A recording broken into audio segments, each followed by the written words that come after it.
আমারে যদি বোকা মনে করে কেউ, বোকাই আমি, বেকু বলে বেকুবই আমি, অসুবিধা কি?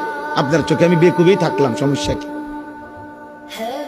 আমরা এমনিতেও তো হুজুরারে অনেকেই বোকাই মনে করে, ঠিক না? আমরা খাই কম, ঘুমাই কম, আমাদের আয় কম, উপার্জন কম, তাহলে আলেম ওলামাকে তো মানুষ কিছুটা বোকা মনে করে। কিন্তু হাসরের ময়দানে না প্রমাণ হবে বোকাকে আর বুদ্ধিমানকে। সেদিন না দেখা যাবে সুদখোরে বোকা নাকি 40 বছর আল্লাহর ঘরের গোলামি করেছে, আল্লাহকে সেজদা দিয়েছে, 5 ওয়াক্ত নামাজের ইমাম। তো সেদিন প্রমাণ হবে বাদশাকে আর ফকিরকে। ইন্নাল্লাযীনা আজরামু কানু মিনাল্লাযীনা আমানু ইয়াদহাকুন।